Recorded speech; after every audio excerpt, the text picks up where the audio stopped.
শেয়ালের বুদ্ধি। একদিন এক শেয়াল আর এক হরিণ জঙ্গলে ঘুরে বেড়াচ্ছিল।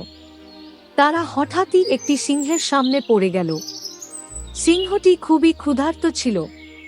তাদের দেখা মাত্রই সিংহের ক্ষুধা আরও বেড়ে গেল। ভয়তে শিয়াল এবং হরিণ তার কাছে প্রাণ ভিক্ষা চেয়ে অনুনয় বিনয় করতে লাগল। সিংহ বিরক্ত হয়ে বলল, তোমাদের দুজনের মধ্যে যে কোনো একজনকে আজ আমার পেটে যেতেই হবে। তোমাদের মধ্যে যে কোনো একজনকেই আমি ছাড়তে পারি। এখন শিয়ালও বাঁচতে চায় এবং হরিণও মরতে চায় না। দুজনে আলোচনা করতে শুরু করল।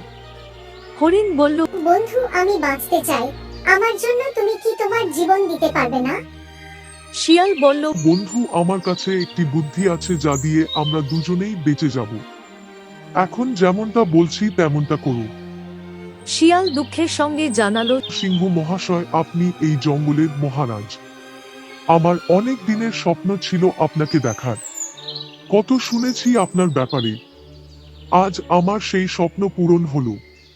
কিন্তু মহারাজ, আপনি যে এমন অপয়া তা তো মোটেই জানা ছিল না।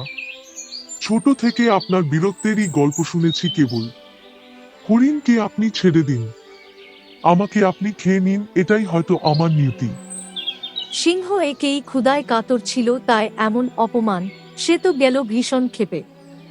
রেগে গিয়ে সিংহ জিজ্ঞাসা করল, তুমি আমাকে অপয়া বলো কোন সাহসে? শিয়াল খুবই শান্তভাবেই উত্তর করল, মহারাজ, আমি সকালে উঠে আজ এই হরিণের মুখ দেখেছিলাম, যার পর আমার এতদিনের স্বপ্ন পূরণ হলো আর আপনার সাথে দেখা হলো। কিন্তু মহারাজ, আজ আপনাকে দেখার কারণেই আমার জীবন বিপন্ন। এবার আপনি বিচার করুন মহারাজ, আপনি অপেয়ে নাকি আমার বন্ধু এই হরিণটি? সিংহ তো গেল ভারী বিপাকে পড়ে। শেষে কোনো উত্তর না দিয়েই সে সেখান থেকে চলে গেল।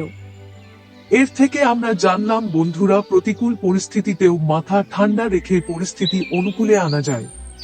গল্পটি কেমন লাগলো জানাতে ভুলবেন না। ধন্যবাদ।